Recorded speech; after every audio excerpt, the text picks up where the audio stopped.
गुरु है बाणी विच बाणी अमृत सारे। गुर बाणी कहे सेवक जन मानै। पर तख गुरु निस्तारै। बाणी बिरलो विचारसी। जे को गुरमुख होए।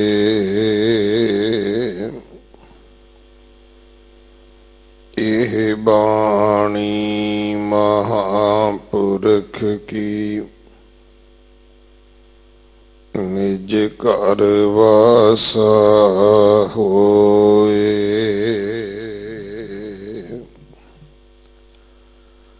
तनासरी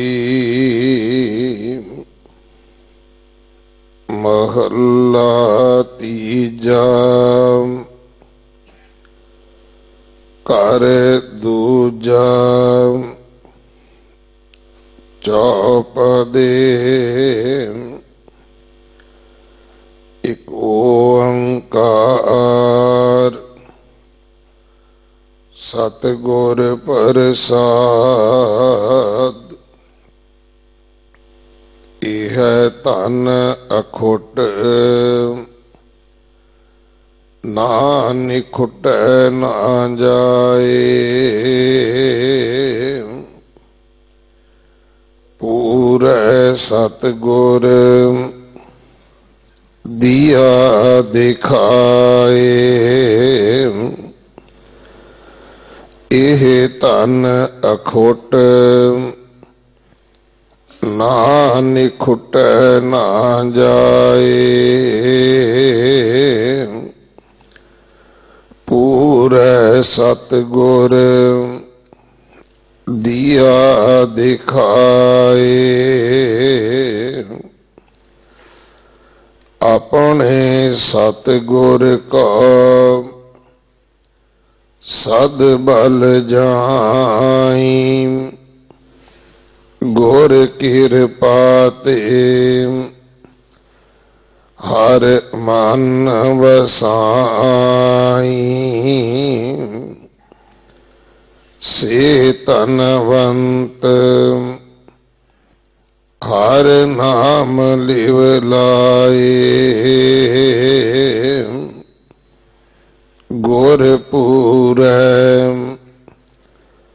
हर तन पर गासिया। हर कृपा ते वसै मन आए।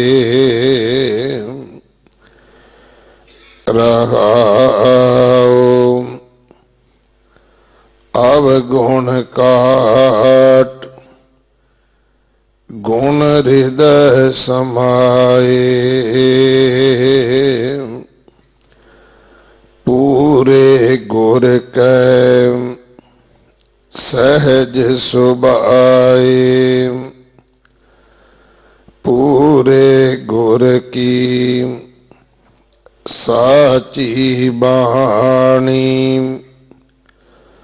सुख मन अंतर सहज समाणी।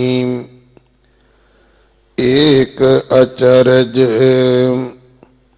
जन देखो पाई।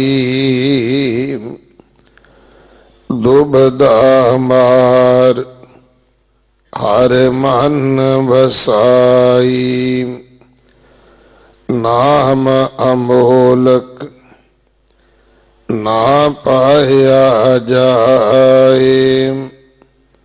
गुर प्रसाद वसै मन आए। सब में वसै प्रभ एको सोए।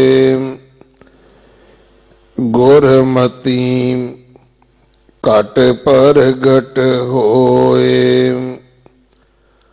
सहजे जिन प्रभ जान पछाणिया नानक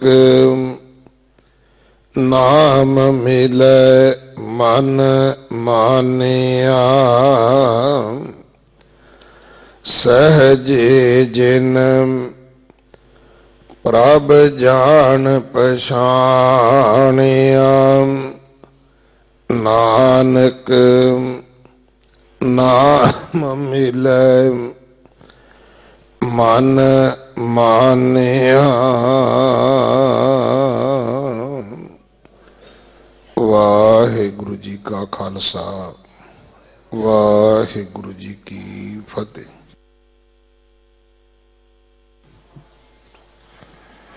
दसवें पातशाह जी की बाणी कविता दी विचार भाई कुलवंत सिंह जी लुधियाने वाले आप जी नूं सरवण करवाउणगे। वाहिगुरु जी का खालसा वाहिगुरु जी की वाहिगुरु साहिब जीओ।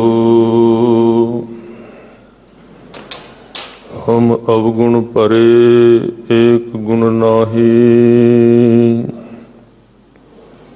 अमृत छाड़ बिखै बिख खाही माया मोह भरम पै भूले सुतदारा स्यों प्रीत लगाई एक उत्तम पंथ सुनियो गुर संगत तेह मिलंत जम त्रास मिटाई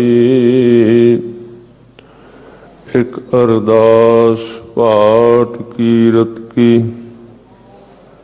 गुरु रामदास राखो शरनाई दुकालंग परनासी दयालंग स्वरूपे सदा अंग संगे अपंगम विभूते सतनाम वाहिगुरु साहिब जीओ। अकाल उस्तत श्री मुखवाक पातशाही दसवीं कहूँ शस्त्रधारी कहूँ विद्या के विचारी कहूँ मारत आहारी कहूँ नार के नकेत हो कहूँ देव बानी कहूँ शारदा भवानी कहूँ मंगला मृडानी कहूँ श्याम कहूँ सेत हो कहूँ धर्म धामी कहूँ सर्व ठौर गामी कहूँ जति कहूँ कामी कहूँ देत कहूँ लेत हो कहूँ वेद रीत कहूँ तास्यों विपरीत कहूँ त्रिगुण अतीत कहूँ सुर गुण समेत हो कहूँ जटाधारी कहूँ कंठी धरे ब्रह्मचारी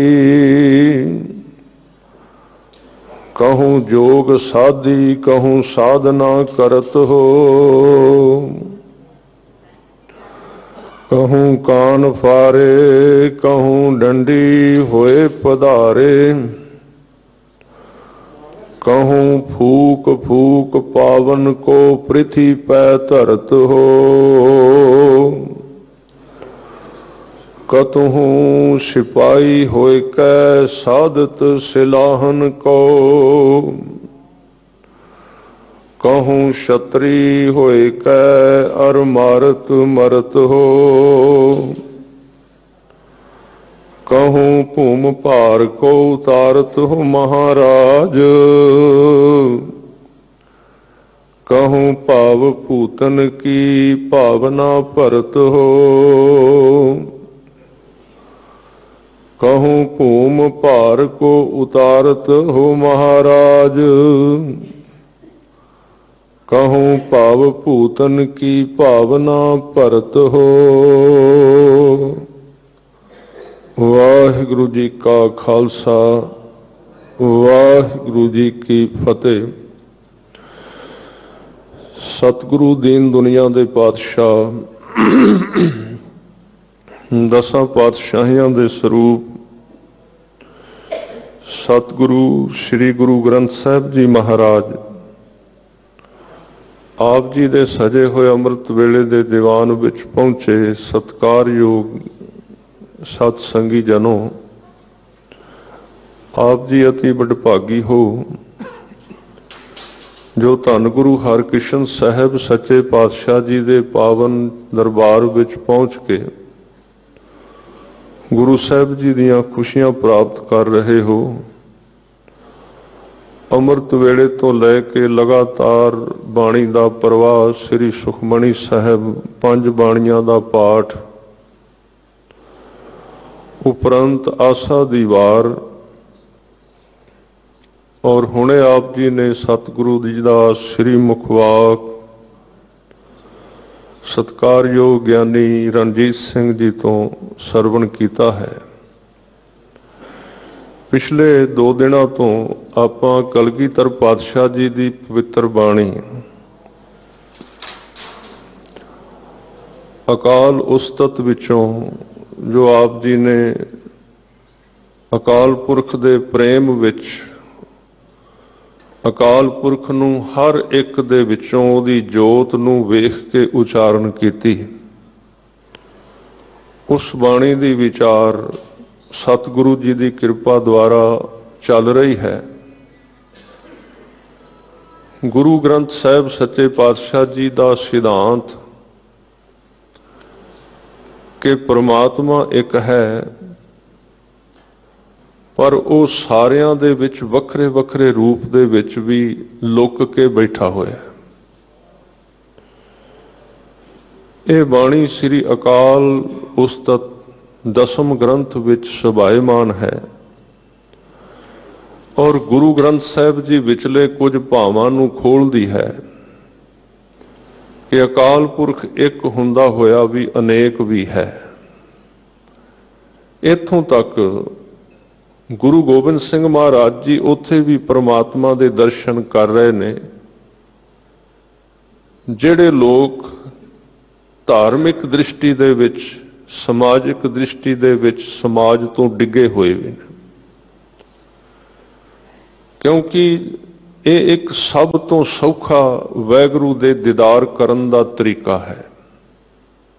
उन्होंने अपने अंदर वेखना ये भी एक रस्ता है, पर उन्होंने बाहरों वेखना उहदी हजूरी विच रहना ये दूजा तरीका है। गुरु गोबिंद सिंह महाराज जी ने साडे मन नूं वैगुरु दी हजूरी विच खड़े करन वास्ते एक बहुत ही सोहना तरीका वरत्या है कि क्यों ना तू उन्होंने हर एक थां तो ही वेखे। जरूरी नहीं कि वह गुरुद्वारे विच ही है, जरूरी नहीं कि वह मंदिर मस्जिद जां किसी खास थां ते है। जदों जिधर भी तेरी अख उठे उधर तेनू परमात्मा दिसना चाहिए है, ते जदों इस तरह होवेगा पाप दी कोई संभावना नहीं है।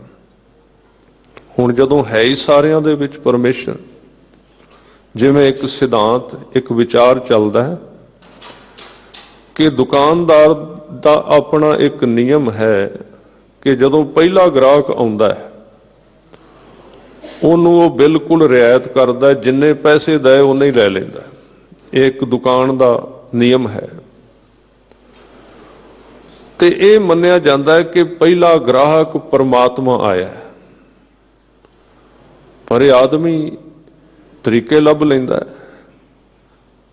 जे पहला ग्राहक परमात्मा आया तो दूसरा कौन है, ते तीसरा कौन है, ते चौथा कौन है तो सारियां विच ही वो ही आउंदा है। लैण भी वो आउंदा है, देण वाला भी वो ही है।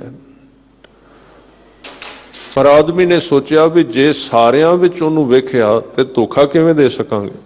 इस करके एक रवायत बन गई कि पहला ग्राहक परमात्मा है, जद कि ये झूठ है। परमात्मा जां ते पहला भी नहीं ते जां सारियां दे विच ही वही आ रहा है, क्योंकि सारे मनुख इक्को जिहे। अकाल उस्तत बाणी जिहड़ी है, 2 दिनों तो आपां इहनूं पढ़ रहे हैं। कई बारी बाणी पढ़िया होर लगदा, जदों विचार करने उहदे डूंघाई दे विच तत्त निकलदे ने। मेरे ख्याल मुताबक अकाल उस्तत बाणी जे पढ़ी जाए विचार दे मुताबक,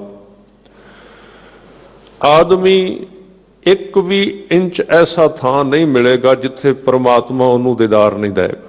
हर एक थां तो उन्होंने वेखना ही पेगा। भावें वो किसी के धन वल झाती मारदा है, उत्थे भी परमात्मा नजर आएगा।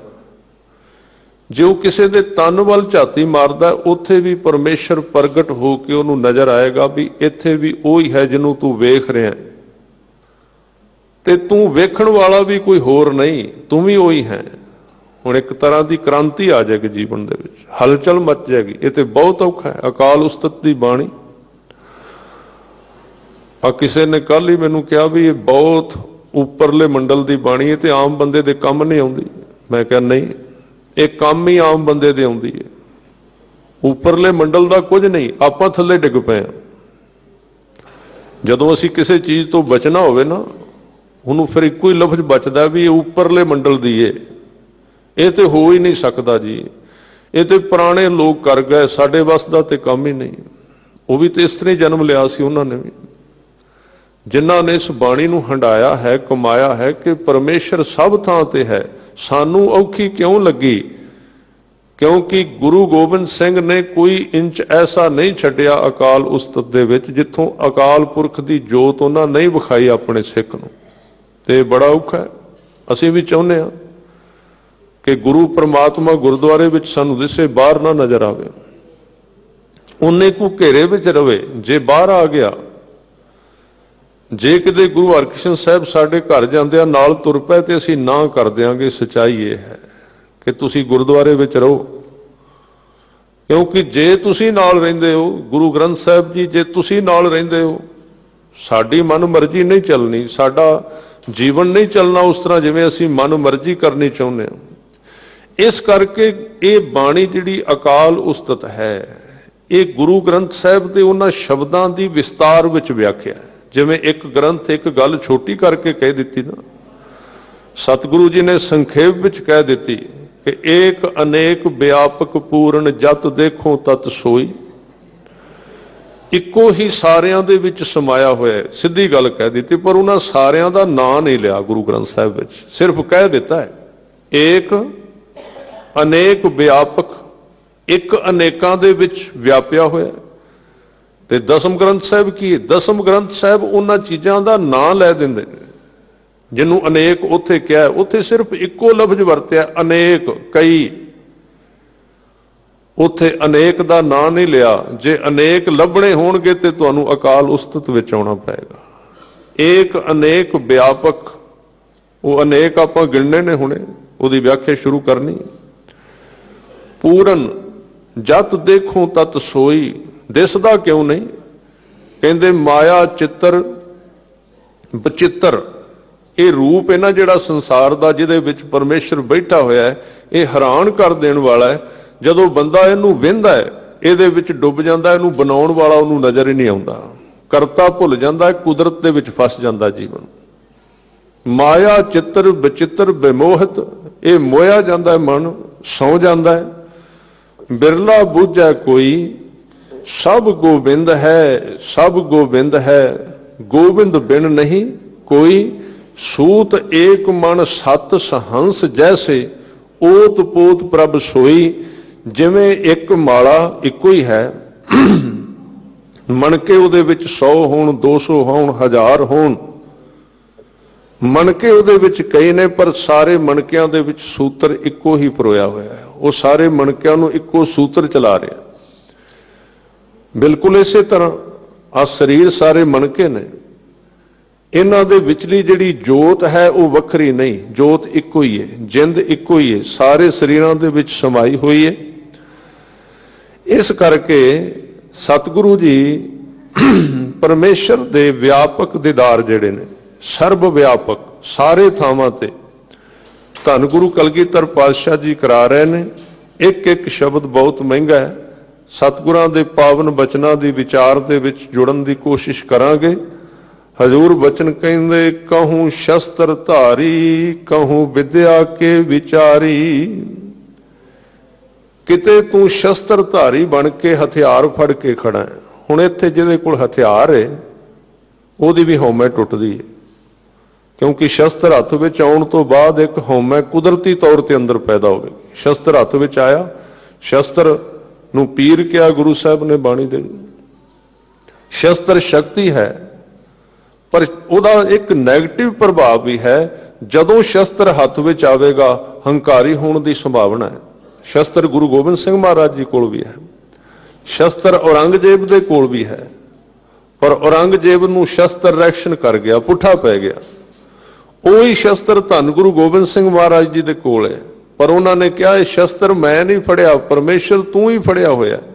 ਕਹੂੰ ਸ਼ਸਤਰ ਧਾਰੀ, ਕਿਤੇ ਤੂੰ ਸ਼ਸਤਰ ਫੜ ਕੇ ਖੜਾ ਹੈ। ਹੁਣ ਜੇ ਜਿਹੜਾ ਸੂਰਮਾ ਸ਼ਸਤਰ ਧਾਰੀ ਹੈ, ਜੇ ਉਹਦੇ ਅੰਦਰ ਇਹ ਗੱਲ ਬੈਠ ਗਈ ਕਿ ਪਰਮਾਤਮਾ ਨੇ ਸ਼ਸਤਰ ਫੜਿਆ ਹੋਇਆ ਹੈ, ਤੇ ਉਹਦੇ ਅੰਦਰਲੀ ਹਉਮੈ ਨੂੰ ਚੋਟ ਲੱਗੇਗੀ, ਅੰਦਰਲੀ ਹਉਮੈ ਮਰ ਜਾਏਗੀ। ਇਹ ਬਾਣੀ ਇੱਕ ਪੱਖੋਂ ਪਰਮਾਤਮਾ ਦੇ ਦੀਦਾਰ ਵੀ ਕਰਾਉਂਦੀ ਹੈ ਸ੍ਰੀ ਅਕਾਲ ਉਸਤਤ, ਤੇ ਦੂਸਰੇ ਪੱਖੋਂ ਬੰਦੇ ਦੀ ਹਉਮੈ ਨੂੰ ਵੀ ਤੋੜਦੀ ਹੈ। ਸਤਿਗੁਰੂ ਕਹਿ ਰਹੇ ਨੇ, ਉਹ ਸ਼ਸਤਰ ਫੜਨ ਵਾਲਿਆ ਤੂੰ ਐਵੇਂ ਆਕੜ ਕੇ ਨਾ ਤੁਰੀ, ਆ ਤੇਰੀਆਂ ਬਾਹਾਂ ਵਿੱਚ, ਤੇਰੇ ਹੱਥਾਂ ਵਿੱਚ ਕੌਣ ਹੈ? ਜੇ ਉਹਨੇ ਆਪਣੀ ਜੋਤ ਖਿੱਚ ਲਈ ਤੇ ਤੂੰ ਸ਼ਸਤਰ ਕਿਵੇਂ ਫੜ ਸਕੇਗਾ? ਇਸ ਲਈ ਮਹਾਰਾਜ ਕਹਿੰਦੇ, ਕਹੂੰ ਸ਼ਸਤਰ ਧਾਰੀ, ਹੇ ਵਾਹਿਗੁਰੂ ਤੂੰ ਕਿਤੇ ਸ਼ਸਤਰ ਧਾਰੀ ਬਣ ਕੇ ਹੱਥਾਂ ਵਿੱਚ ਹਥਿਆਰ ਫੜੇ ਹੋਏ ਨੇ। ਕਹੂੰ ਵਿਦਿਆ ਕੇ ਵਿਚਾਰੀ, ਤੇ ਹੁਣ ਵਿਦਿਆ ਦਾ ਹੰਕਾਰ ਤੇ ਸ਼ਸਤਰ ਤੋਂ ਵੀ ਜ਼ਿਆਦਾ ਹੈ। ਕਹਿਣ ਲੱਗੇ, ਜੇ ਤੈਨੂੰ 4 ਅੱਖਰ ਆਉਣ ਲੱਗ ਪਏ ਨੇ ਤੇ ਇਹ ਯਾਦ ਰੱਖ, ਤੇਰੀ ਬੁੱਧੀ ਦੇ ਵਿੱਚ ਹੋਰ ਕੋਈ ਨਹੀਂ, ਤੇਰੀ ਆਪਣੀ ਕੋਈ ਚਲਾਕੀ ਨਹੀਂ ਹੈ। ਤੇਰੀ ਬੁੱਧੀ ਦੇ ਵਿੱਚ ਇਹ ਜੋ ਵਿਦਿਆ ਦਾ ਗੁਣ ਆਇਆ, ਇਹ ਪਰਮੇਸ਼ਰ ਆਪ ਹੀ ਹੈ, ਇਹ ਤੂੰ ਨਹੀਂ ਕਰ ਰਿਹਾ, ਤੇਰੇ ਕੋਲ ਕੁਝ ਵੀ ਨਹੀਂ ਹੈ। ਉਹਦੇ ਨਾਮ ਦੇ ਵਿੱਚ ਇੰਨੀ ਵਿਦਿਆ ਹੈ। ਇਸ ਕਰਕੇ ਵਿਦਿਆ ਦਾ ਹੰਕਾਰ ਵੀ ਤੋੜ ਦਿੱਤਾ ਸਤਿਗੁਰੂ ਕਲਗੀਧਰ ਪਾਤਸ਼ਾਹ ਨੇ। ਵਿਦਿਆ ਵੀ ਉਹਦੀ ਹੈ। ਜੇ ਇਸ ਬਾਣੀ ਨੂੰ ਕਈ ਪੱਖਾਂ ਤੋਂ ਆਪਾਂ ਲੈ ਸਕਨੇ, ਇੱਕ ਤੇ ਅਕਾਲ ਪੁਰਖ ਦੇ ਦਰਸ਼ਨ ਕਰਾਉਂਦੀ ਵੀ ਸਾਰੇ ਥਾਵਾਂ ਤੇ, ਇੱਕ ਅਸੀਂ ਜਿਹੜਾ ਵੀ ਕਰਮ ਕਰ ਰਹੇ ਹਾਂ, ਭਾਵੇਂ ਸ਼ਸਤਰ ਫੜੇ ਨੇ, ਭਾਵੇਂ ਵਿਦਿਆ ਲੈ ਰਹੇ ਹਾਂ, ਭਾਵੇਂ ਕੋਈ ਪਾਉਣ ਆਹਾਰੀ ਹੈ, ਭਾਵੇਂ ਕੋਈ ਸਾਧਨਾ ਕਰ ਰਿਹਾ, ਭਾਵੇਂ ਕੋਈ ਦਾਨ ਕਰ ਰਿਹਾ, ਭਾਵੇਂ ਕੁਝ ਵੀ ਕਰ ਰਿਹਾ, ਉਹਦੇ ਹੰਕਾਰ ਤੋਂ ਇਹ ਬਾਣੀ ਬਚਾਉਂਦੀ ਏ ਕਿ ਇਹ ਕਰਮ ਤੂੰ ਆਪ ਨਹੀਂ ਕਰ ਰਿਹਾ, ਤੇਰੇ ਵਿੱਚ ਵਿਚਰ ਰਿਹਾ ਪਰਮੇਸ਼ਰ ਨੂੰ ਅੰਦਰੋਂ ਵੇਖ। ਹਜੂਰ ਕਹਿੰਦੇ, ਕਹੂੰ ਵਿਦਿਆ ਕੇ ਵਿਚਾਰੀ, ਕਿਤੇ ਤੂੰ ਬੜਾ ਵਿਦਵਾਨ ਬਣ ਕੇ ਬੈਠਾ ਹੋਇਆ। ਕਹੂੰ ਮਾਰਤ ਆਹਾਰੀ, ਮਾਰਤ ਮੈਨੇ ਹਵਾ, ਆਹਾਰੀ ਮੈਨੇ ਖਾਣ ਵਾਲਾ। ਕਿਤੇ ਤੂੰ ਖਾਂਦਾ ਕੁਝ ਨਹੀਂ, ਕੱਲੀ ਹਵਾ ਹੀ ਖਾਈ ਜਾ ਰਿਹਾ, ਤੂੰ ਭੋਜਨ ਨਹੀਂ ਖਾਂਦਾ। ਕਿਤੇ ਤੂੰ ਮਾਰਤ ਆਹਾਰੀ, ਪੌਣ ਨੂੰ ਖਾ ਰਿਹਾ। ਕਹੂੰ ਨਾਰ ਕੇ ਨਕੇਤ ਹੋ, ਤੇ ਇੱਕ ਵੱਡਾ ਹਿੱਸਾ ਜਿਹੜਾ ਸਮਾਜ ਦਾ, ਇਸਤਰੀ ਪੁਰਸ਼ ਗ੍ਰਸਤੀ ਜੀਵਨ, ਮਹਾਰਾਜ ਕਹਿੰਦੇ ਉੱਥੇ ਵੀ ਤੂੰ ਹੈ। ਹੁਣ ਕਈ ਸੱਜਣ ਕਹਿੰਦੇ ਵੀ ਵਾਰ-ਵਾਰ ਗੁਰੂ ਗੋਬਿੰਦ ਸਿੰਘ ਨਾਰ ਤੇ ਪੁਰਖ ਦੀ ਗੱਲ ਕਿਉਂ ਕਰਦੇ ਨੇ? ਇੱਥੋਂ ਸਾਨੂੰ ਬੜੀ ਪ੍ਰੋਬਲਮ ਆਉਂਦੀ ਹੈ, ਇੱਥੋਂ ਸਾਨੂੰ ਬੜੀ ਵੱਡੀ ਸਮੱਸਿਆ ਖੜੀ ਹੋ ਜਾਂਦੀ ਹੈ। ਜੇ ਗ੍ਰਸਤ ਦੀ, ਕਾਮ ਦੀ, ਇਸਤਰੀ ਦੀ, ਪੁਰਸ਼ ਦੀ ਗੱਲ ਕਰੋ, ਸਾਡੇ ਅੰਦਰ ਇੱਕ ਹਲਚਲ ਮਚ ਜਾਂਦੀ ਹੈ। ਇਹ ਗੱਲ ਕਿਉਂ ਕਰ ਰਹੇ ਨੇ? ਤੇ ਗੁਰੂ ਗੋਬਿੰਦ ਸਿੰਘ ਤੇ ਮਨੋਵਿਗਿਆਨੀ ਨੇ, ਉਹਨਾਂ ਤੇ ਮਨ ਦੀ ਤਸਵੀਰ ਬਾਹਰ ਲਿਆਉਣੀ ਹੈ।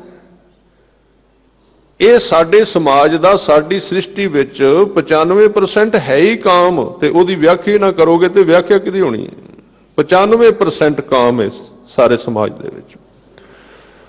ਤੇ ਜਿਹੜਾ ਸਾਨੂੰ ਕਈਆਂ ਨੂੰ ਡਰ ਲੱਗਦਾ ਨਾ ਵੀ ਚਰਿਤਰੋ ਪਖਿਆਨ ਜਾਂ ਕਾਮ ਦੀ ਗੱਲ ਆ ਗਈ, ਉਹ ਨੁਕਸ ਚਰਿਤਰੋ ਪਖਿਆਨ ਦਾ ਨਹੀਂ, ਉਹ ਨੁਕਸ ਸਾਡਾ ਆਪਣਾ ਹੈ, ਕਿਉਂਕਿ ਉਹ ਚਰਿਤਰੋ ਪਖਿਆਨ ਸਾਡੇ ਅੰਦਰ ਬੈਠਾ ਹੋਇਆ ਹੈ। ਸਾਨੂੰ ਉਹਦੇ ਤੋਂ ਡਰ ਲੱਗ ਜਾਂਦਾ। ਜਿਵੇਂ ਅੰਦਰ ਕੋਈ ਗੱਲ ਦੱਬੀ ਹੋਵੇ ਨਾ ਬੰਦੇ ਦੇ, ਤੇ ਉਹ ਕਹਿੰਦਾ ਵੀ ਮੈਨੂੰ ਬਾਹਰੋਂ ਕਿਸੇ ਚੀਜ਼ ਤੋਂ ਡਰ ਲੱਗਦਾ ਹੋਵੇ ਨਾ, ਕਿਸੇ ਚੀਜ਼ ਤੋਂ। ਬੱਚਾ ਡਰਦਾ ਹੈ, ਬੱਚਾ ਇੱਕ ਚੀਜ਼ ਤੋਂ ਡਰ ਗਿਆ, ਮੰਨ ਲਓ ਬਿੱਲੀ ਤੋਂ ਡਰਦਾ ਹੈ, ਉਹ ਸਾਈਕੋਲੋਜੀ ਉਹਦੇ ਅੰਦਰ ਫੋਬੀਆ ਪੈ ਗਿਆ ਬਿੱਲੀ ਦਾ। एक बीमारी है दिमाग की, वो फोबिया बन गया।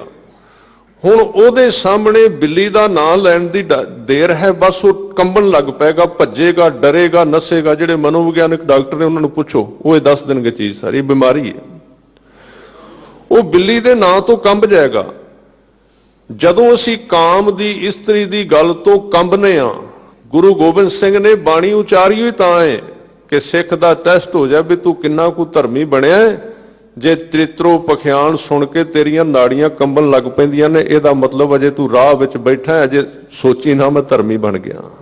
धर्मी तू उदण बनना है जिदण चरित्र सारे तेरे सामने पे होए ते तैनूं इन्हां दे विचों कोई प्रॉब्लम, कोई समस्या ना है भी ये आम गल है, ये आम एक चीज चल रही है। तू विशेषता क्यों, इन्ना इंटरस्ट क्यों ले रहे हैं? ना तू ये हक विच हो, ना ये विरोध विच हो। गुरु साहब जे किते ये गल करते ने काम दी, ते ये उपदेश नहीं दे रहा भी तुसी काम का प्रयोग करो, तुसी काम दी गल्लां करो, तुसी वासना दे नाल संबंधित हो जाओ, ये नहीं कह रहे। वो तो सगों सानू टेस्ट कर रहे हैं भी ये अंदर की दबिया होया, अंदरों कढ़ना चाहते हैं। जिहड़ी चीज अंदर दबी हुई है उन्होंने कढ़ना तो पेगा ना, जां वो दवाई दे के खत्म करनी पैगी ते जां उन्होंने बाहर कढ़ना पेगा। उहदे उत्ते ढक्कण दे नाल ते चीज खत्म नहीं होगी। इस करके धन गुरु कलगीधर पातशाह वार वार इस अकाल उस्तत दे विच भी इहदा नाम लैणगे, क्योंकि उन्होंने पता है कि मनुख दे मन की जिहड़ी 95% कमजोरी वो वासना है, वो काम है। उहदे तो अखां नहीं मिटियां जा सकदियां, उहदे तो पासे नहीं जाया जा सकदा। इस करके हजूर कहंदे कहूं नार के नकेत हो, किते तुसी इस्त्री दे कोल बैठे होए हो, किते तुसी इस्त्री बन के पुरुष कोल बैठे होए हो, ਉਹਦੇ घर विच नकेत मैंने ਉਹਦੇ घर विच हो। कहूं देव बानी, किते तुसी संस्कृत पढ़ रहे हो, तुहानू संस्कृत नाल बड़ा मोह है, वो भी तुसी रूप धारिया होया। कहूं शारदा भवानी, किते विद्या दी देवी दे रूप विच बैठे। हुण है ते सारा परमेश्वर ही है ना, अकाल पुरख वाहिगुरू। आ भगत नामदेव जी कहंदे हर का बागरा, नाचा पिंदी मैं सागरा। ये हर परमेश्वर का बाग है, खिड़िया होया। पहल पुरीए पुंडरक वना, तांचे हंसा सगले जना। कृष्णा ते जानो हर, हर ना चंती नाचना। सारियां थावां ते इक्को ही है, सारियां दे विच। इत्थे कहंदे तू विद्या दी देवी शारदा दे रूप विच भी है, भवानी दे रूप विच भी है। अगे कहंदे कहूं मंगला मिरडानी, कहूं श्याम कहूं सेत हो। किते तू मंगला दे रूप विच, शिवा दे रूप विच, किते तू पार्वती दे रूप विच, किसे रूप दे विच। किते तुसी काले रंग दे हो, किते तुसी सफेद रंग दे हो। हुण इत्थे एक मैं बेनती करांगा, जदों भी असीं इन्हां चीज़ां दी व्याख्या करने आ तो उस टाइम सानू एक ध्यान रखना चाहिए, इन्हां चीज़ों बारे क्लीयर करना चाहिए भी गुरु साहब इन्हां देवी देवतियां की पूजा बारे नहीं कह रहे। इत्थे असीं इस पक्ष तो कमजोर रह जांगे। वो तो सिर्फ सर्व व्यापक प्रभु की गल कर रहे हैं। उन्हां दे अगे मकान आ गया, कंध आ गई तां भी कह देना, तां भी उन्होंने कह देना कंध विच भी तू है, सूरज विच भी तू है, आकाश विच भी तू है। जे उन्होंने दे अगे कोई देवता आ गया, देवी आ गई, तो कला ये सिद्धांत गुरु ग्रंथ साहिब जी का थोड़ी है, दसम ग्रंथ साहिब का थोड़ी है। ये तो रोज तुसी सवेरे पढ़ो तो भावें शाम का नितनेम करो, उत्थे भी ये बचन आ जाणगे। गावन तुदनो ईसर ब्रह्मा देवी, सोहन तेरे सदा सवारे। गावन तुदनो इंद्र इंद्रासन बैठे, देवतियां दर नाले। गावन तुदनो सिद्ध समाधि अंदर, गावन तुदनो साध विचारे। हुण ये तो गुरु ग्रंथ साहिब जी दे विच है, पर इहदा मतलब ये नहीं कि तुसी ईश्वर ब्रह्मा ते देवी की पूजा करो ते उन्हां नूं रब, उन्हां नूं परमात्मा का रूप बना के पूजो। नहीं, वो तो एक उन्हां दी जिहड़ी ड्यूटी है वो वेखै, उन्हां नज़र ना आवे बहुता यह विधान, ये सिद्धांत ते गुरु ग्रंथ साहिब दे विच भी। थोड़ा जिहा भुलेखा सानू दसम ग्रंथ की व्याख्या करने वालियां नूं भी लगा है। वो कहणगे वेखो शारदा दा मंगल है, ये फलानी देवी का मंगल है जी। नहीं, उत्थे तुहानू वखरा करना पेगा। ਵਿਵੇਕ ਦੇ ਨਾਲ ਅਲੱਗ ਕਰਨਾ ਪਏਗਾ ਵੀ ਸਿੱਖੀ ਇੱਕ ਅਕਾਲ ਪੁਰਖ ਦੀ ਉਪਾਸ਼ਕ ਹੈ। ਠੀਕ ਹੈ, ਜਿਹੜੀ ਉਹਨੇ ਸ੍ਰਿਸ਼ਟੀ ਬਣਾਈ ਹੈ ਵਾਹਿਗੁਰੂ ਨੇ, ਉਹਦੇ ਨਾਲ ਨਫ਼ਰਤ ਕਾਹਦੇ ਲਈ ਕਰਨੀ ਹੈ? ਪਰ ਉਹਦੀ ਪੂਜਾ ਵੀ ਨਹੀਂ ਸਿਖਾਈ ਗੁਰੂ ਸਾਹਿਬ ਨੇ। ਇਸ ਕਰਕੇ ਮਹਾਰਾਜ ਇੱਥੇ ਇਹ ਨਹੀਂ ਕਹਿ ਰਹੇ ਵੀ ਸ਼ਾਰਦਾ ਪਰਮਾਤਮਾ ਹੈ ਜਾਂ ਭਵਾਨੀ ਪਰਮਾਤਮਾ ਹੈ ਜਾਂ ਪਾਰਵਤੀ ਪਰਮਾਤਮਾ। ਮਹਾਰਾਜ ਕਹਿੰਦੇ ਜਿਹੜੀ ਉਹਨਾਂ ਦੇ ਵਿੱਚ ਜੋਤ ਹੈ ਉਹ ਪਰਮਾਤਮਾ ਹੈ। ਸਾਰਿਆਂ ਦੇ ਵਿੱਚ ਇੱਕੋ ਹੀ ਜੋਤ ਵਰਤ ਰਹੀ ਹੈ। ਸਭ ਮੈਂ ਜੋਤ ਜੋਤ ਹੈ, ਸੋਏ ਤਿਸਦਾ ਚਾਨਣ ਸਭ ਮੈਂ ਚਾਨਣ ਹੋਏ। ਕਹਿੰਦੇ ਕਹੂੰ ਮੰਗਲਾ ਮਿਰਡਾਨੀ ਕਹੂੰ श्याम, ਕਿਤੇ ਤੂੰ ਮੰਗਲਾ ਕਿਤੇ ਮਿਰਡਾਨੀ ਹੈ, ਕਿਤੇ श्याम श्याम ਮੈਨੇ ਕਾਲਾ। ਕਿਤੇ ਕਿਸੇ ਮਨੁੱਖ ਦਾ ਰੰਗ ਕਾਲਾ ਉੱਥੇ ਵੀ ਤੁਸੀਂ ਹੋ। ਕਹੂੰ ਸ਼ੇਤ ਹੋ, ਕਿਤੇ ਚਿੱਟੇ ਰੂਪ ਦੇ ਵਿੱਚ ਹੋ। ਹਜੂਰ ਕਲਗੀਧਰ ਪਾਤਸ਼ਾਹ ਅੱਗੇ ਕਹਿੰਦੇ ਕਹੂੰ ਧਰਮ ਧਾਮੀ ਕਹੂੰ ਸਰਬ ਠੌਰ ਗਾਮੀ। ਕਿਤੇ ਤੁਸੀਂ ਧਰਮ ਧਾਮੀ, ਬੜੇ ਧਰਮ ਦੇ ਨਿਯਮ ਨਿਭਾਉਣ ਵਾਲੇ ਹੋ, ਠੀਕ ਵੇਖਣਾ ਹੈ, ਠੀਕ ਸੁਣਨਾ ਹੈ, ਸਮੇਂ ਤੇ ਉੱਠਣਾ ਹੈ, ਸਮੇਂ ਤੇ ਸੌਣਾ ਹੈ, ਝੂਠ ਨਹੀਂ ਬੋਲਣਾ, ਪਾਪ ਨਹੀਂ ਕਰਨਾ। ਕਿਤੇ ਤੁਸੀਂ ਪੂਰੀ ਧਰਮ ਦੀ ਮਰਿਆਦਾ ਨਿਭਾ ਰਹੇ ਹੋ। ਕਹੂੰ ਸਰਬ ਠੌਰ ਗਾਮੀ, ਤੇ ਕਿਤੇ ਤੁਸੀਂ ਸਾਰੇ ਥਾਵਾਂ ਤੇ ਫਿਰਦੇ ਹੋ, ਕੋਈ ਤੁਹਾਡੀ ਮਰਿਆਦਾ ਹੀ ਨਹੀਂ ਹੈ, ਉੱਥੇ ਵੀ ਤੁਸੀਂ ਹੋ। ਕਿਸੇ ਰੂਪ ਦੇ ਵਿੱਚ ਤੁਸੀਂ ਸਰਬ ਵਿਆਪਕ ਸਾਰੇ ਥਾਵਾਂ ਤੇ ਵਿਚਰ ਰਹੇ ਹੋ, ਉੱਥੇ ਵੀ ਤੁਹਾਡਾ ਹੀ ਸਰੂਪ ਹੈ, ਉੱਥੇ ਵੀ ਹੋਰ ਕੋਈ ਨਹੀਂ ਹੈ। ਕਹਿੰਦੇ ਕਹੂੰ ਜਤੀ ਕਹੂੰ ਕਾਮੀ, ਕਿਤੇ ਤੁਸੀਂ ਜਤੀ ਹੋ ਤੇ ਕਿਤੇ ਤੁਸੀਂ ਬੜੇ ਕਾਮੀ ਹੋ। ਹੁਣ ਇੱਕ ਇੱਕ ਲਫ਼ਜ਼ ਮਹਿੰਗਾ ਹੈ, ਸਮਝਣ ਵਾਲਾ। ਉਹ ਜਤੀ ਦੇ ਵਿੱਚ ਨੇ, ਉਹ ਕਾਮੀ ਦੇ ਵਿੱਚ ਨੇ। ਉਹ ਕਾਮ ਦੀ ਇਜਾਜ਼ਤ ਨਹੀਂ ਦੇ ਰਿਹਾ ਗੁਰੂ ਗੋਬਿੰਦ ਸਿੰਘ ਮਹਾਰਾਜ, ਤੇ ਨਾ ਉਹ ਝੂਠੇ ਜੱਤ ਦੀ ਵਕਾਲਤ ਕਰ ਰਹੇ ਨੇ। ਉਹ ਇੱਕ ਚੰਗੇ ਗ੍ਰਸਤੀ ਜੀਵਨ ਦੀ ਗੱਲ ਕਰ ਰਹੇ ਨੇ ਕਲਗੀਧਰ ਪਾਤਸ਼ਾਹ। ਪਰ ਸਭ ਥਾਵਾਂ ਤੇ ਸਰਬ ਠੌਰ ਤੇ ਹਰ ਇੱਕ ਥਾਂ ਤੇ ਉਹਦੀ ਜੋਤ ਨੂੰ ਵੇਖਣਾ ਬੜਾ ਜ਼ਰੂਰੀ ਹੈ, ਨਹੀਂ ਤੇ ਮਨੁੱਖ ਈਰਖਾ ਵਿੱਚ ਨਫ਼ਰਤ ਵਿੱਚ ਫਸ ਜਾਏਗਾ। ਕਹਿੰਦੇ ਕਹੂੰ ਜਤੀ, ਕਿਤੇ ਤੁਸੀਂ ਜਤੀ ਹੋ। ਕਹੂੰ ਕਾਮੀ, ਕਿਤੇ ਤੁਸੀਂ ਕਾਮ ਵਿੱਚ ਫਸੇ ਹੋਏ ਹੋ। ਕਹੂੰ ਦੇਤ ਕਹੂੰ ਲੇਤ ਹੋ, ਕਿਤੇ ਦਾਨੀ ਬਣ ਕੇ ਦਾਨ ਕਰੀ ਜਾਂਦੇ ਹੋ ਤੇ ਕਿਤੇ ਭਿਖਾਰੀ ਬਣ ਕੇ ਦਾਨ ਲਈ ਜਾਂਦੇ ਹੋ। ਕਹੂੰ ਵੇਦ ਰੀਤ ਕਹੂੰ ਤਾਂ ਸਿਉ ਵਿਪਰੀਤ, ਕਿਤੇ ਧਾਰਮਿਕ ਗ੍ਰੰਥਾਂ ਦੀ ਮਰਿਆਦਾ ਦੇ ਮੁਤਾਬਕ ਚੱਲ ਰਹੇ ਹੋ, ਕਿਤੇ ਤੁਸੀਂ ਉਹਦੇ ਤੋਂ ਉਲਟ ਕੰਮ ਕਰ ਰਹੇ ਹੋ। ਦੋਵਾਂ ਦੇ ਵਿੱਚ ਤੁਸੀਂ ਸਮਾਏ ਹੋਏ ਹੋ।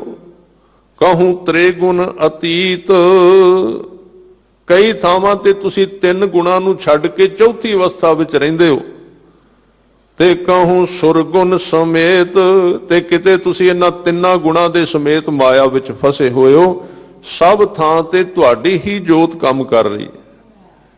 ਕਹੂੰ ਜਟਾ ਧਾਰੀ ਕਹੂੰ ਕੰਠੀ ਧਰੇ ਬ੍ਰਹਮਚਾਰੀ। ਹੁਣ ਮਹਾਰਾਜ ਨੇ ਕੰਠੀ ਪਾਉਣ ਵਾਲੇ ਦਾ ਵਿਰੋਧ ਵੀ ਕੀਤਾ ਬਾਣੀ ਦੇ ਵਿੱਚ। ਕੰਠੀ ਪਾਉਣ ਵਾਲੇ ਦਾ ਕਈ ਥਾਵਾਂ ਤੇ ਖੰਡਨ ਵੀ ਕੀਤਾ ਹੈ। ਇੱਥੋਂ ਤੱਕ ਉਹਨਾਂ ਦੇ ਜਿਹੜੇ ਅਤੀ ਪਿਆਰੇ ਨਜ਼ਦੀਕੀ ਸਿੱਖ ਗੁਰਮੁਖ ਪਿਆਰੇ ਭਾਈ ਨੰਦ ਲਾਲ ਸਾਹਿਬ ਜੀ ਸਨ, ਉਹਨਾਂ ਦਾ ਜਿਹੜਾ ਪਰਿਵਾਰਕ ਪਿਛੋਕੜ ਸੀ ਉਹ ਇੱਕ ਸੰਨਿਆਸੀ ਕੰਠੀ ਧਾਰੀ ਸਨ। ਜਿਹੜਾ ਭਾਈ ਨੰਦ ਲਾਲ ਸਾਹਿਬ ਜੀ ਦਾ ਪੁਰਾਣਾ ਪਰਿਵਾਰ ਦਾ ਪਿਛੋਕੜ ਉਹ ਕੰਠੀ ਪਾਉਂਦੇ ਸੀ। ਪਰ ਭਾਈ ਸਾਹਿਬ ਜੀ ਦੀ ਜਿਹੜੀ ਸ਼ਾਦੀ ਇੱਕ ਗੁਰਸਿੱਖ ਬੱਚੀ ਦੇ ਨਾਲ ਹੋ ਗਈ, ਗੁਰਸਿੱਖ ਬੀਬੀ ਦੇ ਨਾਲ ਹੋਈ। ਹੁਣ ਉਹ ਸੀ ਗੁਰਸਿੱਖ ਘਰਾਂ ਦੇ ਵਿੱਚੋਂ। ਉਹਨੇ ਸਵੇਰੇ ਉੱਠ ਕੇ ਸੁਖਮਣੀ ਸਾਹਿਬ ਦਾ ਪਾਠ ਕਰਨਾ, ਤੇ ਭਾਈ ਨੰਦ ਲਾਲ ਸਾਹਿਬ ਜੀ ਸਨ ਵਿਦਵਾਨ। ਉਹਨਾਂ ਨੇ ਵੇਖਣਾ ਵੀ ਗੱਲਾਂ ਸਿੱਧੀਆਂ ਜੀਆਂ ਪੰਜਾਬੀ ਦੇ ਵਿੱਚ ਤੇ ਬੜੀਆਂ ਅੰਦਰ ਵਸਦੀਆਂ ਜਾ ਰਹੀਆਂ ਨੇ। ਹੌਲੀ ਹੌਲੀ ਸਿੱਖੀ ਵੱਲ ਪ੍ਰੇਮ ਵੱਧਦਾ ਗਿਆ ਤੇ ਕੰਠੀ ਤੋਂ ਕੰਠ ਤੱਕ ਆ ਗਏ। ਕੰਠੀ ਤੋਂ ਕੰਠ ਦਾ ਮਤਲਬ ਕੀ ਹੈ ਕਿ ਗਲੇ ਦੇ ਵਿੱਚ ਨਾਮ ਟਿਕ ਗਿਆ। ਜਿਸ ਕੰਠ ਦੇ ਵਿੱਚ ਕੰਠੀ ਪਾਉਣੀ ਸੀ ਉੱਥੇ ਪਰਮਾਤਮਾ ਦਾ ਨਾਮ ਗੂੰਜਣ ਲੱਗ ਪਿਆ, ਉਹਦੇ ਨਾਮ ਦੀ ਆਵਾਜ਼ ਆਉਣ ਲੱਗ ਪਈ। ਤੇ ਇਹ ਜਿਹੜੀ ਸਰਬ ਵਿਆਪਕਤਾ ਹੈ ਕਿ ਸਭ ਕੁਝ ਤੂੰ ਹੀ ਹੈ, ਉਹ ਆਪਣੀਆਂ ਜਿਹੜੀਆਂ ਰੁਬਾਈਆਂ ਨੇ, ਉਹਨਾਂ ਨੇ ਜਿਹੜੇ ਬਾਣੀ ਰਚੀ ਹੈ ਭਾਈ ਨੰਦ ਲਾਲ ਸਾਹਿਬ ਜੀ ਨੇ, ਉੱਥੇ ਕਲਗੀਧਰ ਪਾਤਸ਼ਾਹ ਦੇ ਪਿਆਰ ਵਿੱਚ ਕਹਿੰਦੇ ਨੇ ਵੀ ਕਿਤੇ ਤੂੰ ਮਸਤਾਨਾ ਜਿਹਾ ਫਕੀਰ ਹੋ ਕੇ ਫਿਰਨਾ ਪਿਆ, ਕਿਤੇ ਤੂੰ ਬਾਦਸ਼ਾਹ ਬਣ ਗਿਆ। ਦੋਵੇਂ ਗੱਲਾਂ ਇਕੱਠੀਆਂ ਵਿਰੋਧੀ ਨੇ ਤੇਰੇ ਵਿੱਚ, ਦੋਵੇਂ ਗੱਲਾਂ ਇਕੱਠੀਆਂ। नहीं तो बादशाह कला बादशाह हुंदा है ते फकीर कला फकीर हुंदा है। पर भाई नंद लाल साहब कहते ने धन गुरु कलगीधर पातशाह तेरे विच किन्ना वड्डा जोड़ है। वो कहंदे बादशाह दरवेश गुरु गोबिंद सिंह हक हक अंदेश गुरु गोबिंद सिंह। तू इको ही टाइम कलगी ला के सोहने बादशाह वाले तख्त ते भी बैठा होया है, पर उस टाइम तू चौंकड़ा ला के ध्यान विच सुरती विच नाम विच जुड़िया होया। तेरे वर्गा योगी तेरे वर्गा सन्यासी भी कोई नहीं है। ये सर्व व्यापकता है, सब थावां ते सब अवस्थावां दे विच एक नूं वेखना। इस करके कहंदे कहूं जटा धारी, किते तू जटा धार के तुरिया फिरना उत्थे भी तू है। कहूं कंठी धरे ब्रह्मचारी, किते तू ब्रह्मचारी बन के फिर रहा ते गल विच कंठी पाई फिरना उत्थे भी तेरा निवास है। कहूं जोग साधी कहूं साधना करत हो, किते तू बड़ा बड़ा योगी बन के योग दीयां प्रक्रियावां कर रहा है, किते तू साधु बन के साधना कर रहा है। कहूं कान फारे कहूं डंडी होए पधारे, किते तू कन पाड़ के तुरदा फिरना। हुण दसो किहड़ी थां बचेगी जिथे रब ना दिसेगा सिख नूं। इहदे तो भज जाए अकाल उस्ताद तो वखरी गल है, नहीं तो कोई थां नहीं। असीं कहने जी ये गल्लां किहड़ियां ने जी, उत्थे भी रब उत्थे भी रब उत्थे भी रब, ते होर असीं फिर गुरमत किहड़ी पढ़ने। जे ते साधना करनी है, जे ते बाणी पढ़नी है, ते रब दे सामने होना है, फिर ते सब थां ते अकाल उस्ताद दे मुताबक परमेश्वर नूं वेखना पेगा। ते जे सारा दिन सड़दे भुजदे ही रहना, एक दूजे दे नाल भिड़दे ही रहना, ते फिर ये बाणी ना पढ़ीए ते ना विचारीए। ये बाणी सर्वत्र दर्शन कराउंदी है, व्यापक दर्शन कराउंदी है। कहूं कान फारे, किते तू कन पाड़ के तुरिया फिरना है, उत्थे भी तेरा ही निवास है। कहूं डंडी होए पधारे, किते तू हथ विच डंडी जी फड़ के एक सन्यासी बन के तुरिया फिरना। ये अवस्था उदों आवेगी, आपां पिछे जी विचारिया सी कि 7 दृष्टियां ने मनुख दियां। उहदे विच पहली दृष्टि है चरम दृष्टि, केवल चमड़े तक सीमित रहना। इहदे तो अगली है भरम दृष्टि। भरम दृष्टि जिहदे विच हुंदी है, वो साडे विच ही है।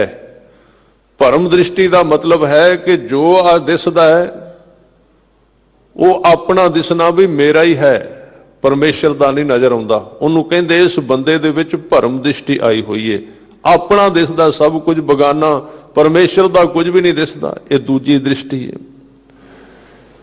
ते जदों फिर गुरु की कृपा हुंदी है, सिख बाणी नाल जुड़दा है, ते तीजी दृष्टि जागदी है। उन्होंने कहंदे ने धर्म दृष्टि। धर्म दृष्टि दे विच फिर नितनेम करदा है, अमृत वेले उठदा, बाणी पढ़दा। ते जदों इहदे विचों कामयाब हो जांदा ते चौथी दृष्टि जागदी, उन्होंने कहंदे ने ज्ञान दृष्टि। ज्ञान आ जांदा, ज्ञान खंड में ज्ञान प्रचंड, तिथै नाद विनोद कोड आनंदे। चौथी दृष्टि है। ते पंजवीं दृष्टि है दिव्य दृष्टि। दिव्य दृष्टि भाई कन्हैया जी विच आई है। भाई कन्हैये दे विच दिव्य दृष्टि जदों आ जांदी, आपां इह नहीं कह सकदे। जिवें कल ही मैं सुन रहा सी किसी की आवाज़ भी, कोई सेवा करते हैं लंगर की सारी दुनिया दे विच, ते उन्हां नूं पुछया भी तुहाडे विरोधी भी ने, तुहानूं मारन वाले तुहाडी कौम का नुकसान भी कईयां ने कीता, ते तुसीं फिर भी उन्हां दी सेवा करदे हो। तां उन्हां दा जवाब सी, उन्हां कहा भी सारे लोग इक्को जिहे नहीं हुंदे, हर एक कौम दे विच माड़े भी हुंदे ने ते चंगे भी हुंदे ने। मैं कहा भी गल तां सिंह ने बहुत सोहणी कही है, पर अध विच रह गया। जे किते भाई कन्हैये नूं चेते कर लैंदा ते उत्थे एक होर दृष्टि जागदी है। भाई कन्हैया जी इत्थे ये नहीं वेंदे भी किहड़ा सानूं मार रहा ते किहड़ा नहीं मार रहा। जिहड़ा नहीं मार रहा उहनूं भी पानी पिया रहे ने, ते जिहड़ा मारी जांदा वो मारन वाले नूं भी पानी पियाई जांदे, ते उहनूं कहंदे भी लै उठ कृपान चुक के चला मेरे उत्ते। हुण उस बंदे विच आ पिछे जी एक कांड होया सी, गोली कांड लुधियाणे विच समराला चौक, उत्थे एक घटना वरती। किन्ना कुछ उस बंदे नूं मारोगे तुसीं। उत्थे गोली चली, कुछ सिंह शहीद हो गए। तां बाद विच सारा पुलिस दा पहरा ते संगत भी इकट्ठी हो गई ते धरना लग गया। ਉੱਥੇ ਲੰਗਰ ਚੱਲ ਗਿਆ। ਗੁਰੂ ਸਾਹਿਬ ਨੇ ਕੀ ਸਿਖਾਇਆ? ਉੱਥੇ ਜਦੋਂ ਲੰਗਰ ਚੱਲ ਗਿਆ ਤੇ ਹੁਣ ਜਿਹੜੇ ਪਰਾਂ ਸਿਪਾਹੀ ਖੜੇ ਸੀ ਵਿਚਾਰੇ, ਉਹਨਾਂ ਵਿੱਚ ਕੁਝ ਮਹਾਰਾਸ਼ਟਰ ਦੇ ਸਨ, ਕੁਝ ਬਿਹਾਰੀ ਵੀ ਸਨ, CRPF ਦੇ ਸਨ। ਹੁਣ ਲੰਗਰ ਚੱਲਦਾ ਤੇ ਸੰਗਤ ਛਕਦੀ ਹੈ ਤੇ ਸਰਕਾਰ ਨੇ ਤੇ ਤਨਖਾਹ ਦੇਣੀ ਹੈ। ਸਰਕਾਰ ਨੂੰ ਇਹ ਥੋੜੀ ਫਿਕਰ ਹੈ ਵੀ ਇਹਨਾਂ ਨੂੰ ਭੁੱਖ ਵੀ ਲੱਗੀ ਸਿਪਾਹੀਆਂ ਨੂੰ। ਹੈਣ ਤੇ ਆਦਮੀ ਇਨਸਾਨ ਹੀ ਵਿਚਾਰੇ ਹੁਕਮ ਦੇ ਮਾਰੇ ਗੋਲੀ ਚਲਾਉਂਦੇ ਹੋਵੇ। ਜਿਨ੍ਹਾਂ ਨੇ ਹੁਕਮ ਦਿੱਤਾ ਉਹ ਤੇ ਕੋਠੀਆਂ ਵਿੱਚ ਸੁੱਤੇ ਹੋਏ ਨੇ, ਮਰਨ ਵਾਲੇ ਵੀ ਹੋਰ ਤੇ ਮਾਰਨ ਵਾਲੇ ਵੀ ਹੋਰ, ਦੋਵੇਂ ਦੁਖੀ। ਤਾਂ ਉਹ ਵਿਚਾਰੇ ਪਤਾ ਨਹੀਂ ਕਦੋਂ ਦੇ ਭੁੱਖੇ ਸਨ ਤੇ ਉਹ ਵੇਖਣ ਵੀ ਪ੍ਰਸ਼ਾਦੇ ਲੰਗਰ ਚੱਲ ਰਿਹਾ, ਭੁੱਖ ਲੱਗੀ ਉਹਨਾਂ ਸਿਪਾਹੀਆਂ ਨੂੰ। ਇੱਕ ਜ਼ਿਆਦਾ ਬਜ਼ੁਰਗ ਸੀ, ਉਹਨੂੰ ਕੋਈ ਬਿਮਾਰੀ ਹੋਣੀ ਵਿਚਾਰੇ ਨੂੰ, ਨਹੀਂ ਜਰੇਗੀ ਭੁੱਖ। ਉਹ ਇੱਕ ਜਣੇ ਨੂੰ ਨਾਲ ਲੈ ਕੇ ਨਾ ਆ ਕੇ ਪੰਗਤ ਵਿੱਚ ਬਹਿ ਗਿਆ, ਬੰਦੂਕ ਪਰਾਂ ਰੱਖ ਦਿੱਤੀ, ਲੰਗਰ ਵਿੱਚ ਬੈਠ ਗਿਆ ਤੇ ਇੱਕ ਸਿੰਘ ਪ੍ਰਸ਼ਾਦੇ ਵਰਤਾ ਰਿਹਾ ਸੀ। ਪ੍ਰਸ਼ਾਦੇ ਵਰਤਾਂਦਾ ਉਹਦੇ ਕੋਲ ਜਦੋਂ ਗਿਆ ਨਾ ਤੇ 2 ਪ੍ਰਸ਼ਾਦੇ ਦਿੱਤੇ, ਉਹ ਛਕਣ ਲੱਗ ਪਿਆ ਸਿਪਾਹੀ। ਤੇ ਉਹ ਜਿਹੜਾ ਸਿੰਘ ਹੈ ਨਾ ਪਿਆਰ ਨਾਲ ਸਾਰੀਆਂ ਚੀਜ਼ਾਂ ਉਹਨੂੰ ਲਿਜਾ ਕੇ ਦੇ ਵੀ ਲੈ ਆ, ਸਬਜ਼ੀ ਵੀ ਲੈ ਲੈ, ਆ ਵੀ ਲੈ ਲੈ, ਆ ਵੀ ਛਕ ਲੈ, ਆ ਵੀ ਛਕ ਲੈ। ਤੇ ਜਦੋਂ ਨਾ ਕਰਦਾ ਨਾ ਵੀ ਬਸ ਮੈਂ ਹੋਰ ਨਹੀਂ ਕੁਝ ਲੈਣਾ, ਤੇ ਉਹ ਸਿੰਘ ਕਹਿੰਦਾ ਵੀ ਰੱਜ ਕੇ ਛਕ ਲੈ, ਫਿਰ ਗੋਲੀ ਵੀ ਚਲਾਉਣੀ ਹੈ ਨਾ ਤੂੰ ਸਾਡੇ ਉੱਤੇ, ਰੱਜ ਕੇ ਛਕ ਲੈ ਚੰਗੀ ਤਰ੍ਹਾਂ। ਸਾਧ ਸੰਗਤ ਜੀ ਉਸ ਬੰਦੇ ਦੇ ਹੱਥ ਵਿੱਚੋਂ ਪ੍ਰਸ਼ਾਦਾ ਡਿੱਗ ਪਿਆ, ਰੋਣ ਲੱਗ ਪਿਆ। ਉਹ ਰੋਈ ਜਾਂਦਾ। ਉਹਨੇ ਪੁੱਛਿਆ ਤੂੰ ਖਾਂਦਾ ਕਿਉਂ ਨਹੀਂ? वो कहता हम आप पे गोली चलाते हैं, आप हमको लंगर सिखाते हैं। ਉਹਦੇ ਅੰਦਰ ਇੱਕ ਸੱਟ ਵੱਜੀ। ਹੁਣ ਉਸ ਬੰਦੇ ਵਿੱਚ ਜ਼ਰੂਰ ਤਬਦੀਲੀ ਆਵੇਗੀ। ਗੁਰੂ ਘਰ ਦਾ ਸਿਧਾਂਤ ਹੈ ਕਿ ਬੁਰੇ ਦਾ ਭਲਾ ਕਰ, ਗੁੱਸਾ ਮਨ ਨਾ ਹੰਡਾਏ, ਦੇਹੀ ਰੋਗ ਨਾ ਲੱਗੇ, ਪੱਲੇ ਸਭ ਕੁਛ ਪਾਏ। ਉਸ ਥਾਂ ਤੇ ਦੁਸ਼ਮਣ ਨੇ ਗੁਰੂ ਸਾਹਿਬ ਦਾ ਕਿਲੇ ਦੇ ਘੇਰਾ ਪਿਆ ਤੇ ਦੁਆਲਿਓਂ ਲੰਗਰ ਜਿਹੜਾ ਆ ਰਿਹਾ ਸੀ ਉਹ ਬੰਦ ਕਰ ਦਿੱਤਾ ਸੀ। ਪਰ ਮਹਾਰਾਜ ਦੇ ਘਰ ਦੇ ਵਿੱਚ ਐਸੀ ਸਿੱਖਿਆ ਸੀ ਵੀ ਜਿਹੜੇ ਸਾਡੇ ਉੱਤੇ ਚੜ੍ਹ ਕੇ ਆਉਂਦੇ ਨੇ ਉਹਨਾਂ ਨੂੰ ਵੀ ਭੋਜਨ ਛਕਾਉਣਾ, ਉਹਨਾਂ ਨੂੰ ਵੀ ਪ੍ਰਸ਼ਾਦਾ ਛਕਾਉਣਾ। ਇਹ ਸਰਬ ਵਿਆਪਕਤਾ ਹੈ ਪਰਮੇਸ਼ਰ ਦੀ। ਕਿੱਥੋਂ ਆਈ ਏ? ਗੁਰੂ ਸਾਹਿਬ ਨੇ ਕਿਹਾ ਵੀ ਅਕਾਲ ਪੁਰਖ ਸਾਰੇ ਥਾਵਾਂ ਤੇ ਹੈ। ਹਜੂਰ ਅੱਗੇ ਕਹਿੰਦੇ ਕਾਹੂ ਕਹੂੰ ਕਾਨ ਫਾਰੇ, ਕਹੂੰ ਡੰਡੀ ਹੋਏ ਪਧਾਰੇ। ਕਿਤੇ ਤੂੰ ਡੰਡੀ ਫੜ ਕੇ, ਕਿਤੇ ਕੰਨ ਪਾੜ ਕੇ ਤੂੰ ਤੁਰ ਰਿਹਾ ਹੈ। फिर कहते कहूं फूक फूक पावन को, पृथ्वी पै धरत हो। कहूं फूक फूक पावन को, पावन मैंने पैर, पृथ्वी पै पृथ्वी मैंने धरती। किते तुसी जैनी साधु बन के, सरेवड़े बन के वेख वेख के पैर जमीन ते रख दिओ, क्योंकि उन्हां दा सिद्धांत मर्यादा है बई कोई कीड़ा पैर दे थले नहीं आना चाहिए। ਅੱਗੇ ਅੱਗੇ ਉਹ ਮਾਂਜਾ ਫੇਰੀ ਜਾਂਦੇ ਨੇ ਝਾੜੂ, ਤੇ ਪਿੱਛੇ ਪਿੱਛੇ ਆਪ ਤੁਰਦੇ ਨੇ ਵੀ ਪੈਰ ਥੱਲੇ ਕੋਈ ਕੀੜਾ ਨਾ ਆ ਜਾਏ। ਹੁਣ ਇੱਥੇ ਧਿਆਨ ਦੇਣਾ, ਮੈਂ ਫਿਰ ਵਾਰ-ਵਾਰ ਬੇਨਤੀ ਕਰਦਾ ਜਾਵਾਂਗਾ। ਗੁਰੂ ਸਾਹਿਬ ਇੱਥੇ ਇਹ ਨਹੀਂ ਕਹਿ ਰਹੇ ਵੀ ਜੈਨੀ ਬਣ ਜਾ, ਇੱਥੇ ਇਹ ਨਹੀਂ ਕਹਿ ਰਹੇ। ਉਹ ਕਹਿ ਰਹੇ ਨੇ ਉਸ ਜੈਨੀ ਦੇ ਵਿੱਚ ਵੀ ਪਰਮਾਤਮਾ ਹੈ, ਭਾਵੇਂ ਉਸ ਜੈਨੀ ਦਾ ਸਿਧਾਂਤ ਸਾਡੇ ਤੋਂ ਵੱਖਰਾ ਹੈ।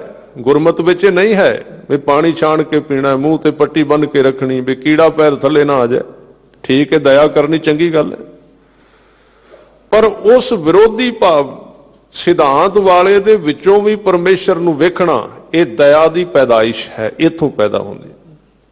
ਇਸ ਲਈ ਮਹਾਰਾਜ ਕਹਿੰਦੇ ਕਹੂੰ ਫੂਕ ਫੂਕ ਪਾਵਨ ਕੋ, ਪ੍ਰਿਥੀ ਪੈ ਧਰਤ ਹੋ। ਕਿਤੇ ਤੁਸੀਂ ਸਰੇਵੜੇ ਜੈਨੀ ਬਣ ਕੇ ਵੇਖ ਵੇਖ ਕੇ ਵੀ ਕੀੜੀ ਨਾ ਪੈਰ ਥੱਲੇ ਆ ਜਾਏ, ਕਿਤੇ ਸਾਧੂ ਬਣ ਕੇ, ਜੈਨੀ ਸਾਧੂ ਬਣ ਕੇ ਤੁਰੇ ਫਿਰਦੇ ਹੋ। ਹੇ ਵਾਹਿਗੁਰੂ, ਕਤੂੰ ਸਿਪਾਹੀ ਹੋਏ ਕੈ ਸਾਧਤ ਸਿਲਾਹਨ ਕੋ।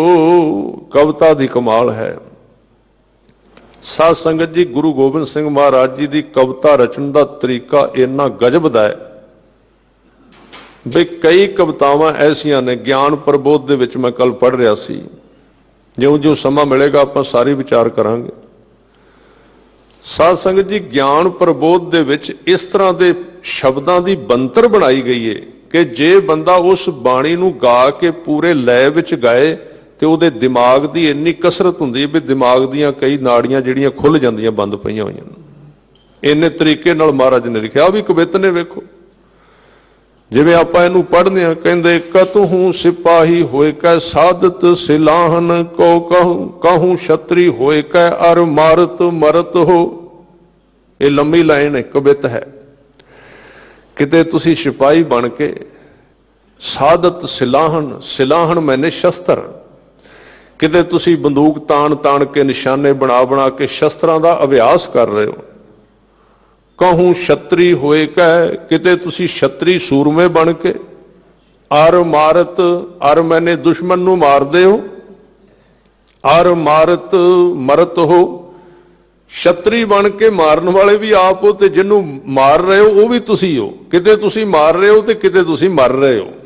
हुण दसो कोई थां बची परमेश्वर तो बिना? अकाल पुरख तो बिना कोई एक इंच छड्या गुरु गोबिंद सिंह महाराज ने? किते नहीं छड्या। हजूर कहंदे कहूं भूम भार को उतारत हो महाराज, किते तुसी सूरमे बन के ਜਿਹੜੇ ਧਰਤੀ ਤੇ ਜ਼ੁਲਮ ਕਰਨ ਵਾਲੇ ਨੇ ਉਹਨਾਂ ਦੇ ਆਉ ਲਾ ਦਿੰਦੇ ਹੋ ਤੇ ਧਰਤੀ ਦਾ ਭਾਰ ਹੌਲਾ ਕਰਦੇ ਹੋ। ਜਿਹੜੇ ਪਾਪ ਕਰਨ ਵਾਲੇ ਉਹਨਾਂ ਦਾ ਨਾਸ਼ ਕਰ ਦਿੰਦੇ ਹੋ। ਕਹਿੰਦੇ ਕਹੂੰ ਭਾਵ ਭੂਤਨ ਕੀ ਭਾਵਨਾ ਭਰਤ ਹੋ, ਕਿਤੇ ਦੁਨੀਆ ਦੇ ਲੋਕਾਂ ਦੀ ਜਿਹੜੇ ਪੰਜ ਭੌਤਿਕ ਸਰੀਰ ਵਾਲੇ ਨੇ, ਭਾਵ ਜਨਮ ਲਿਆ ਜਿਨ੍ਹਾਂ ਨੇ, ਉਹਨਾਂ ਦੀ ਭਾਵਨਾ ਪੂਰੀ ਕਰਦੇ ਹੋ। ਜੋ ਤੁਹਾਡੇ ਤੋਂ ਮੰਗਦੇ ਨੇ ਉਹ ਦੇ ਦਿੰਦੇ ਹੋ। कहूं गीत नाद के निदान को बतावत हो, किते तुसी रागां दे उस्ताद बन के राग गा रहे हो ते अपने विद्यार्थियों नूं रागां दे गुण दस दिओ भी राग इस तरह गाईदे ने। कहूं नृत्यकारी चित्रकारी के निदान हो, किते तुसी नचण वाले हो ते किते तुसी नचना सिखा रहे हो। किते तुसी चित्रकार हो ते चित्र बना रहे हो। किन्ने किन्ने गुण ने, कोई थां नहीं छड्डणगे। ज्यों ज्यों अगे अकाल उस्तत विच वधांगे इंज लगन लगेगा साध संगत जी, जे ध्यान नाल अकाल उस्तत पढ़ रही तो बंदा घबरा जाएगा भी रब नाल ते हुण मिलना ही पैना है, क्योंकि थां छड्डे ही कोई नहीं रब तो बिना। जाइए किधर, हुण बचिया नहीं जाएगा। अकाल उस्तत सिख नूं बचन नहीं देगी परमात्मा तो। परमात्मा उहदे दरवाजियां विच, कुंडियां विच, कपड़ियां विच, बैड विच, पग विच, सिर विच, हत्थां विच उहनूं दिसना शुरू हो ही जाना है। किधर जाएगा?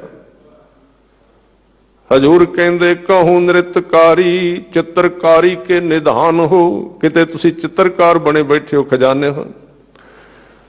कतहूं पयूख होए कै पीवत पिवावत हो, किते तुसी अमृत बने होए हो ते आप ही अमृत वंडन वाले हो ते आप ही अमृत पी रहे हो।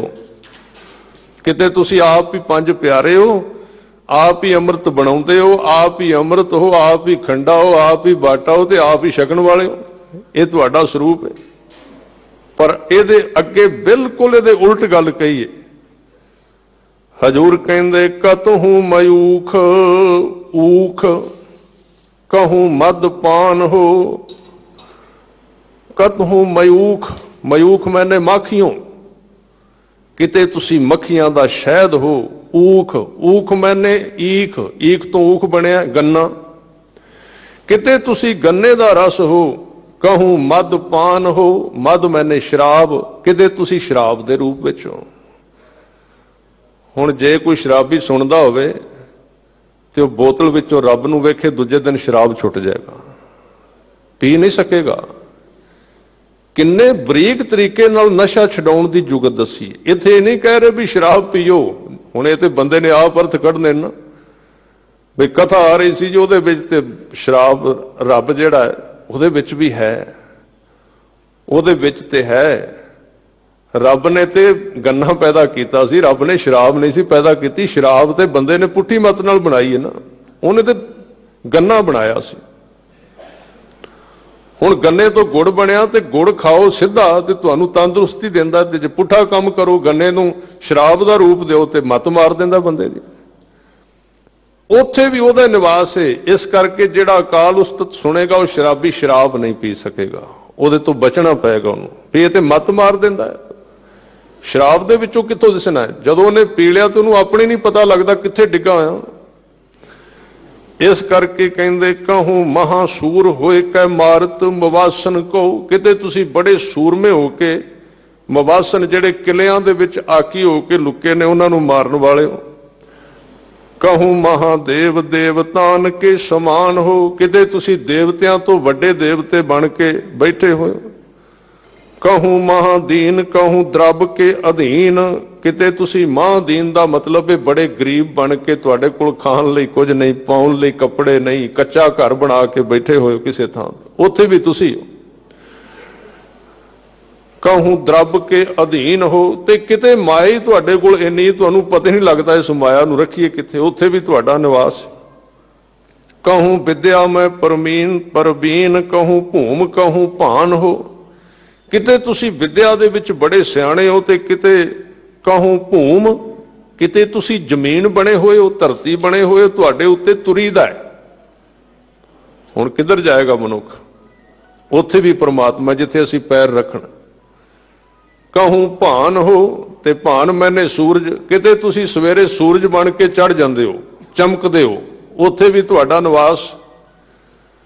कहूं अकलंक कहूं मारत मयंक, किते तुहानूं कोई कलंक नहीं लगा, तुसी कलंक तो रहते। ते कहूं मारत मयंक, मारत मैंने चंद्रमा, मारत मयंक, मयंक मैंने चंद्रमा, किते तुसी उस चंद्रमा वर्गे हो जिन्नू कलंक लगा होया है, किते तुसी इस तरह के काम भी करते हो जिहदे नाल कलंक लगदा, उत्थे भी तुहाडा ही निवास है।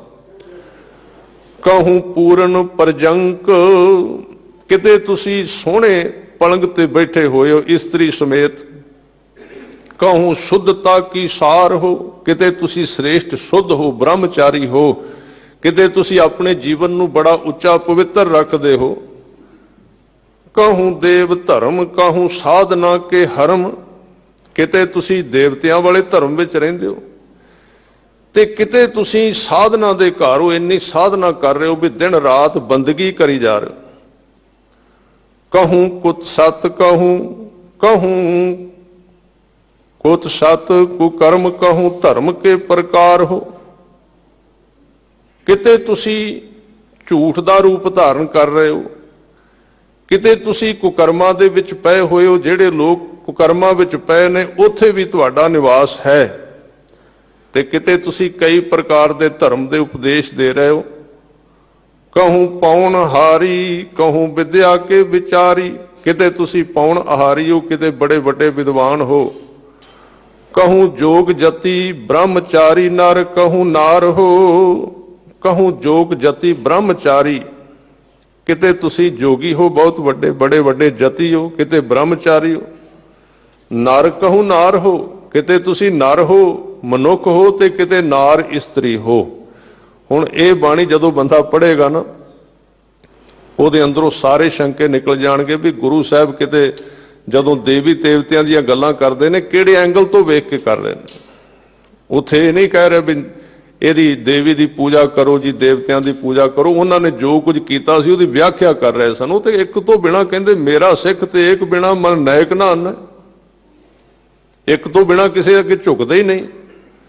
पर ਇਹਦਾ मतलब ਇਹ नहीं भी रब दे बनाए हुए बंदियां दे नाल अंदरों सड़ी जाओ दिन रात, उत्थे भी वो विचर रहा है।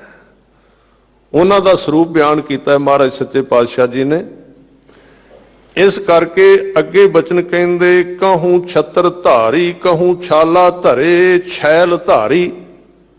हे गरीब नवाज जी, आप जी किसे थां ते बड़े सूरमे छत्र धारी बने बैठे हो। कहूं छाला धरे, छाला मैंने छाल, आ छाल शब्द वरतने ना सियाल विच भी छाल लिया होया, शॉल लिया होया। ये छाल दा मतलब की है? जंगली जानवर दी खल। किते तुसी किसे जंगली जानवर हिरन आदि दी छल ऊपर लैके छैल धारी, छल वाले साधु बन के चौंकड़ा ला के छैल धारी छल वो विछा के बैठे हुए हो।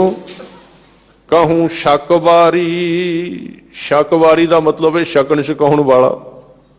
किते तुहाडी बिरती इसे विच लगी हुई भी शकन छकाउण तो बिना काम ही नहीं दुनी चंद वांगू, उत्थे भी तुहाडा रूप है। कहूं शकवारी कहूं छल के प्रकार हो। किते तुसी कई प्रकार दा रूप धारण कर जांदे हो ते लोकां नूं छल लैंदे हो। आपस विच जिवें रूप तो मोहित हुंदा मनुख, उत्थे भी तुहाडा निवास है। कोई थां ऐसी नहीं जिथे आप जी दा निवास नहीं है।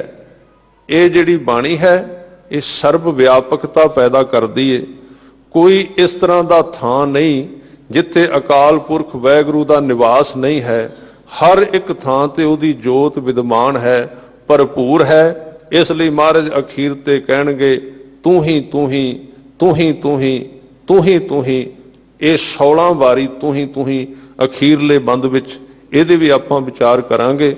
ਆਓ ਰਹਿੰਦੇ ਮਿੰਟਾਂ ਦੇ ਵਿੱਚ ਗੁਰੂ ਉਸਤਤ ਵਿੱਚ ਸਤਿਗੁਰੂ ਦੀ ਵਡਿਆਈ ਵਿੱਚ ਸ਼ਬਦ ਦਾ ਜਾਪ ਕਰੀਏ।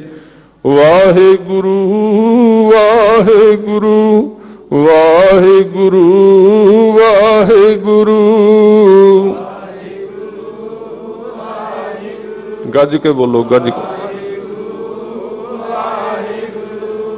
ਵਾਹਿਗੁਰੂ ਵਾਹਿਗੁਰੂ ਵਾਹਿਗੁਰੂ ਵਾਹਿਗੁਰੂ।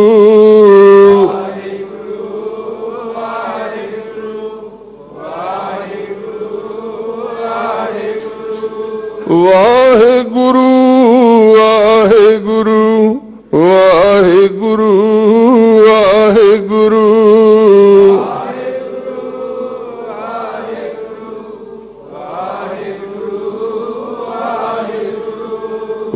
ਵਾਹਿਗੁਰੂ ਵਾਹਿਗੁਰੂ ਵਾਹਿਗੁਰੂ ਵਾਹਿਗੁਰੂ। ਵਾਹਿਗੁਰੂ ਵਾਹਿਗੁਰੂ ਵਾਹਿਗੁਰੂ ਵਾਹਿਗੁਰੂ। ਵਾਹਿਗੁਰੂ ਵਾਹਿਗੁਰੂ ਵਾਹਿਗੁਰੂ ਵਾਹਿਗੁਰੂ।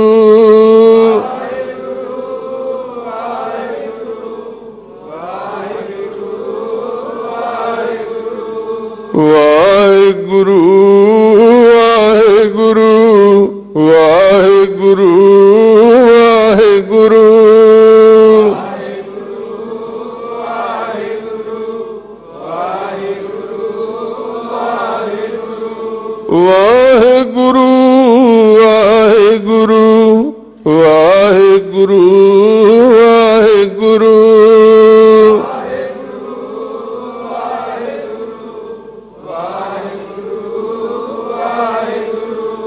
ਵਾਹਿਗੁਰੂ ਵਾਹਿਗੁਰੂ ਵਾਹਿਗੁਰੂ ਵਾਹਿਗੁਰੂ।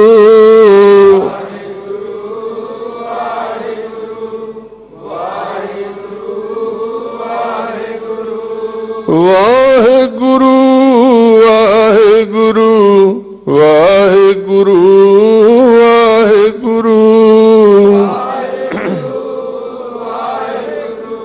ਵਾਹਿਗੁਰੂ। ਸੋ ਸਾਧ ਸੰਗਤ ਜੀ ਸਾਰਿਆਂ ਦਾ ਬਹੁਤ ਧੰਨਵਾਦ। ਭੁੱਲਾਂ ਚੁੱਕਾਂ ਦੀ ਖਿਮਾ। ਵਾਹਿਗੁਰੂ ਜੀ ਕਾ ਖਾਲਸਾ ਵਾਹਿਗੁਰੂ ਜੀ ਕੀ ਫਤਿਹ।